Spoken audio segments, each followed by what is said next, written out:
तो मूवी की भयंकर वाली शुरुआत होती है एक लड़की की किडनैपिंग से, जिसे एक साइको अपने साथ जंगल में ले आया। अब ये साइको और ये लड़की कौन है, ये हमें आगे पता चलेगा। बाकी अभी कार में एफएम भी चल रहा था, जिससे हम समझ गए कि the explainers cult introducing midnight FM.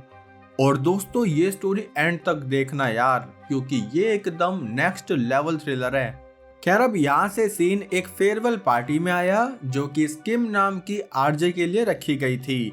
असल में आज उसके शो का आखिरी दिन था, क्योंकि अब वो इस कंट्री को छोड़कर अमेरिका जाने वाली थी, ताकि वो वहाँ अपनी बेजुबान बेटी युआन का इलाज करा सके। पर इस बात से उसका बॉस पार्क बिल्कुल खुश नहीं था, क्योंकि ऑफ कोर्स उसकी एक काबिल एम्प्लॉय चली जाएगी। तभी उसने बताया कि तुम्हारे लिए आज एक स्पेशल सॉन्ग की प्लेलिस्ट आई थी, जो पार्क ने किम को नहीं दी, क्योंकि वो अपने हिसाब से शो में सॉन्ग्स को प्ले कराना चाहता था। लेकिन आप इस प्लेलिस्ट वाली बात को थोड़ा ज्यादा याद रखना। खैर, अब किम अपना आखिरी शो करने स्टूडियो में जाने लगी, जिस बीच उसने अपनी बहन हैनो को फोन किया, जो कि अपनी बेटी के साथ साथ किम की बेटी युआन का भी ध्यान रखती थी। तब उसने युआन से बात करते हुए देखा कि किसी ने उसकी गाड़ी का टायर पंचर कर दिया है, इसलिए वो अपनी असिस्टेंट के साथ एक टैक्सी से स्टूडियो में जाने लगी, जहां बीच रास्ते में अचानक से उसकी टैक्सी के सामने एक गाड़ी रुकी। तभी इन्होंने देखा कि उस गाड़ी में से एक लड़की निकलकर भाग रही है, जिसको एक आदमी ने पकड़कर मारते हुए वापस गाड़ी में डाल दिया। तब ये देखकर किम को बिल्कुल अच्छा नहीं लगा, यहाँ तक कि उसने ये भी कह दिया कि वो इन्हीं कुछ वजह से भी इस कंट्री में रहना नहीं चाहती। और उसकी इसी बात से अब इस गाड़ी वाले आदमी को भी थोड़ा ज्यादा याद रखना। खैर, अब ये दोनों यहाँ से स्टूडियो में पहुंचे, जहाँ आज का इनका गेस्ट हमारा डॉनली भाई था, जिसे किम का काफी बड़ा फैन होने की वजह से आज के शो में बुलाया गया। तब किम उसे देखकर थोड़ी टेंशन में आ गई, क्योंकि डॉन ने पहले काफी बार उससे बात करने की कोशिश की थी, यहाँ तक कि उसने एक बार किम का पीछा भी किया। लेकिन जो भी हो, अब उसका शो शुरू होने ही वाला था कि इतने में उसके घर का डॉग किसी को देखकर भौंकने लगा, जिसकी आवाज से युआन उठ गई। तभी हैना ने भी अपना हेडफोन हटाकर देखा तो उसे कुछ आवाज लगी, इसलिए जब वो बाहर आई तो उसे घर में ये अनजान आदमी सियोक दिखा, जिसने इनके कुत्ते को मार दिया था। तभी उसने हैना पर भी हमला किया, जिससे वो भी वहीं अधमरी हो गई। तब इन सब चीजों को युआन ने भी देखा, जो सियोक के यहाँ आने से पहले ही एक कोने में छुप गई। अब कुछ ही देर में किम का शो शुरू हुआ, जहाँ वो आज काफी इमोशनल बातें कर रही थी कि आज मैं यहाँ से चली जाऊंगी, जिसके बाद यहाँ कोई जियान आकर आपको अपनी आवाज में मदहोश करेगा।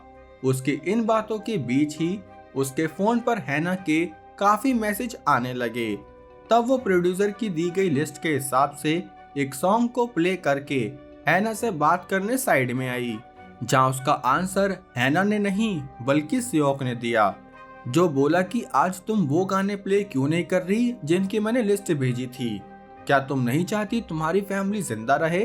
तब किम को लगा कि शायद हैना अपने दोस्त के साथ मिलकर प्रैंक कर रही है, इसलिए उसने अपने एंड से कुछ ऑफिसर्स को अपने घर इंस्पेक्शन के लिए भेज दिया। दूसरी तरफ शहर के जंगल में पुलिस को एक लड़की की बॉडी मिली। हाँ दोस्तों, वही मूवी की स्टार्ट में किडनैपिंग वाली लड़की, जिसकी आइडेंटिटी हमें आगे पता चलेगी। बस आप वीडियो को लाइक करके बने रहिए। यहाँ घर पर सियोक हैना की बेटी को भी नीचे ले आया, जो कि आराम से सो रही थी। तभी यहाँ किम के भेजे हुए वो ऑफिसर्स पहुंच गए, जिन्हें सियोक ने खुद को किम का भाई बताया। तब पहले तो उसने उन ऑफिसर्स को आराम से अंदर आने दिया, लेकिन फिर जल्दी ही उसने उन ऑफिसर्स की आलू पूड़ी बांट दी। जिसके बाद वो दोबारा किम को फोन करके हैना और उन ऑफिसर्स की हालत दिखाते हुए बोला कि मैं कह रहा हूँ ना, तुम्हें पुलिस की नहीं बल्कि उस प्लेलिस्ट की जरूरत है। लेकिन वो लिस्ट पार्क ने किम को दी ही नहीं, क्योंकि वो अपने शो की टीआरपी के हिसाब से सॉन्ग्स चलवाना चाहता था। तब सियोक उससे बोला कि मैं कुछ नहीं जानता, बस अब तुम्हें वो सॉन्ग प्ले करना होगा। जो तुमने 30 फरवरी 2005 के 9:05 प्ले किया था, और अगर वो सॉन्ग प्ले नहीं हुआ तो तुम्हारी फैमिली तो नहीं रहेगी। ये सुनते ही किम उस लिस्ट को ढूंढने लगी, यहाँ तक कि उसने रिकॉर्ड में भी देखा, लेकिन सिस्टम के रिकॉर्ड्स सिर्फ 2006 तक के ही थे। तब वो सारी हार्ड कॉपीज चेक करने रिकॉर्ड रूम में पहुंची, जहां उसकी मदद डॉन भी करने आया, लेकिन इस वक्त किम उससे भी डरने लगी। तभी डॉन ने बताया कि उस दिन तुमने लहंगे में वाईफाई वाला गाना प्ले किया था, और उसे ये इसलिए याद है क्योंकि वो भी किम का तगड़े वाला फैन है। तब उसकी बात मानकर जब किम ने वो सॉन्ग प्ले किया तो दोबारा से सियोक ने उसे फोन करके बोला कि तुमने सॉन्ग तो सही प्ले किया, लेकिन ये वो वर्जन नहीं है जो तुमने उस रात प्ले किया था। तो इसलिए एज अ पनिशमेंट उसने हैना की एक उंगली काट दी। ये देखकर किम की लुप हो गई। तभी सियोक ने उसे नेक्स्ट सॉन्ग का नाम बता दिया, लेकिन वो बोला कि मैं चाहता हूँ तुम ये गाना अपने उन्हीं अल्फाजों के साथ प्ले करो जो तुमने इस सॉन्ग को प्ले करते टाइम पहले कहे थे। अभी नई मुसीबत कि आखिर उस दिन उसने क्या कहा था, वो कैसे याद आएगा। तभी किम ने डॉन से पूछा कि क्या तुम्हें याद है मैंने उस दिन क्या कहा था। तब डॉन ने उसे बता दिया, और असल में उसने ये कहा था कि ये गाना एक लड़के ट्रेविस के लिए जो अपनी परेशानी से जूझता हुआ हीरो बनने वाला है। अब इस लाइन को भी थोड़ा ज्यादा याद रखना, क्योंकि आगे कहानी को जोड़ने में ये काम आएगी। खैर, अब ये गाना और अल्फाज एकदम सही प्ले हुए, लेकिन जैसे ही पार्क ने सॉन्ग सुने तो उसे गुस्सा आ गया, क्योंकि वो अपने शो में ये सॉन्ग्स नहीं चाहता था।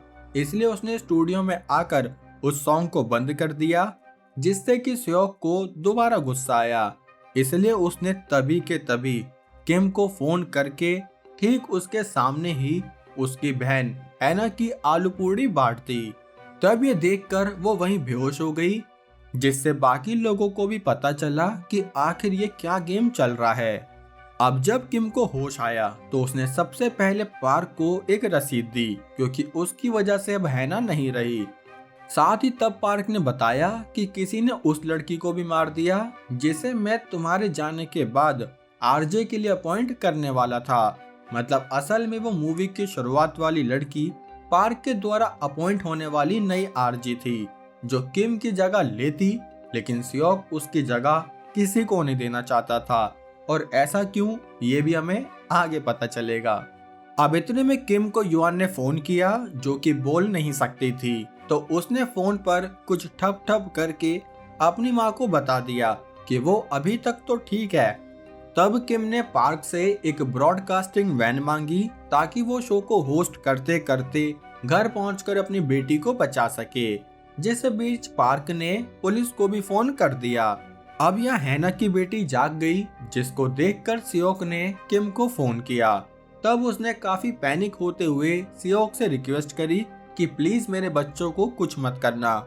ये सुनकर सियोक का दिमाग घूमा कि बच्चों, मतलब और भी बच्चे हैं।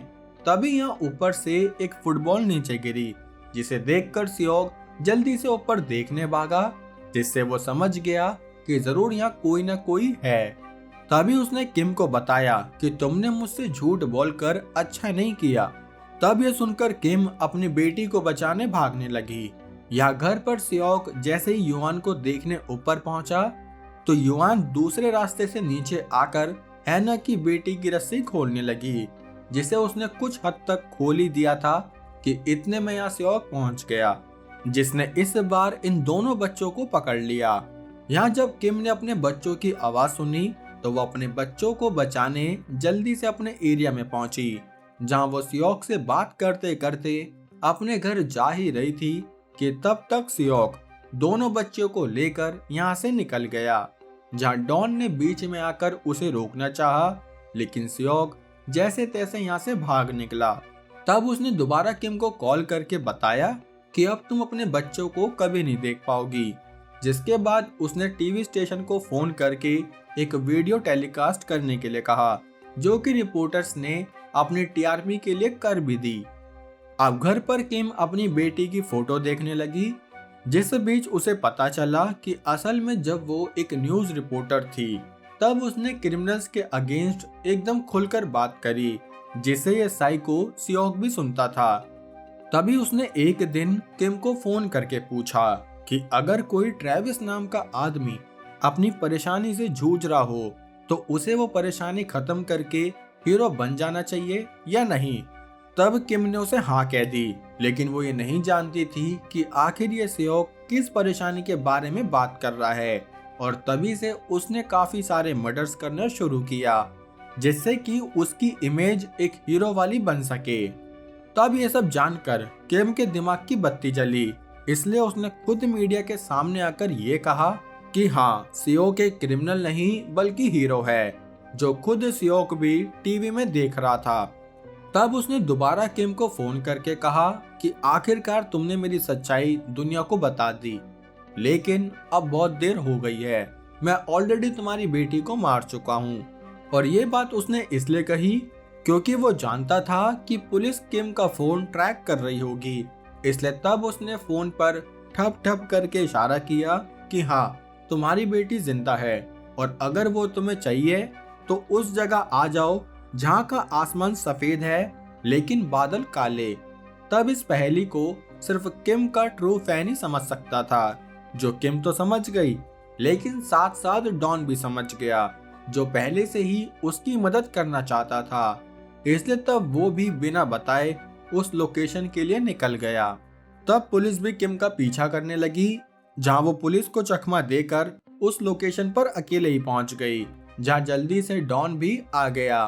तब वो किम को कुछ समझाता कि इतने में एकदम से उस पर सियोक ने हमला किया। अब वो डॉन को मारने लगा, जिस बीच किम अपने बच्चों को ढूंढने थोड़ा आगे निकल गई, जहां उसे अपने बच्चे इस फ्रीजर में दिख गए। तब वो उन्हें बाहर निकालने की कोशिश करने लगी, लेकिन इतने में यहाँ सियोक आया, जो किम को अपने अड्डे पर ले गया।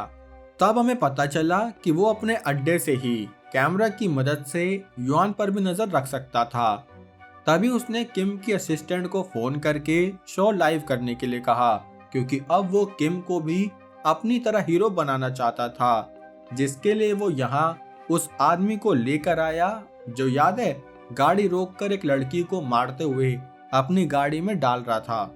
हाँ वही। असल में उस वक्त किम जिस टैक्सी में बैठी थी उसका ड्राइवर खुद सियोक ही था, जिसने उसकी इच्छा अनुसार उस आदमी को अपने खोपचे में ले लिया। तभी पुलिस को भी इस लाइव कॉल से ट्रेन की आवाज आई, जिससे वो समझ गए कि इस वक्त शहर के किस पुल से ट्रेन जाती है, इसलिए ये भी उस पुल के पास पहुंचने के लिए निकल गए। यहाँ सियोक ने किम को एक गन दी कि चलो अब तुम्हारा भी हीरो बनने का टाइम आ गया, लेकिन तभी वो आदमी बोला कि मैं तो उस रात अपनी बहन को घर ले जा रहा था, जो ड्रग्स के नशे में इधर उधर घूम रही थी। तब ये सच्चाई जानकर किम ने उस आदमी की जान लेने से साफ मना कर दिया, जो देखकर सियोक ने एक स्विच ऑन किया, जिससे कि अगले 5 मिनट में उसके दोनों बच्चे उस फ्रीजर में जम जाएंगे। तब ये देखकर किम काफी मजबूर हो गई। इतने में फ्रीजर की आवाज से डॉन की आंख खुली, जहां उसने फ्रीजर की आवाज का पीछा करते हुए दोनों बच्चों को बचा लिया, जो कैमरा में देखकर किम काफी खुश हुई। लेकिन जब ये चीज सियोक ने देखी तो वो खुद उस आदमी को मार के डॉन से उन दोनों बच्चों को लेने बाहर पहुंचा। लेकिन इतने में यहाँ पुलिस भी आ गई, जिसे देखकर सियोक वापस अपने अड्डे में घुस गया, जहाँ अचानक से उस पर किम ने हमला किया। तब इनके बीच खूब दबदब हुई, जहाँ सियोक अपने साइको होने का प्रूफ देते हुए किम को एक चाकू से मारता कि इतने में किम ने ही मीडिया और पुलिस के सामने सियोक के माथे में एक गोली दे दी, जिससे कि सियोक का गेम यहीं ओवर हुआ। तब सारी मीडिया किम की तरफ भागी, लेकिन उसको सिर्फ अपने बच्चे ही चाहिए थे, जो कि उसे मिल भी गए। लेकिन इस मूवी ने हमें ये सिखाया दोस्तों कि हमें इतनी जल्दी किसी को भी देखकर अपना जजमेंट नहीं देना चाहिए, जब तक हमें सारा सच ना पता हो। खैर, अब कहानी कैसी लगी लाइक कमेंट करके जरूर बताना। बाकी अब देखते हैं हमारे आज के शाउट आउट, जहाँ सीरीज और एनिमे वालों में भाई साहब क्या टक्कर चल रही है। दोनों की दोनों लगे हुए हैं कि सीरीज एक्सप्लेन करो या एनिमे एक्सप्लेन करो। भाई अपनी अपनी पसंद चैनल के कम्युनिटी क्वेश्चन में वोट कर दो, ताकि फिर वहीं से चूज कर लेंगे। गिल भाई कह रहे हैं कि पंजाब में ठंड बढ़ गई है तो गरम गरम शाउट आउट दे दूं। सुधर जाओ भाई, गरम गरम शाउट आउट। और ये तनुजा जी का अच्छा और बड़ा सा कमेंट जरूर पढ़कर जाना। बाकी अब हम मिलेंगे हमारी अगली वीडियो में, तब तक के लिए जय हिंद।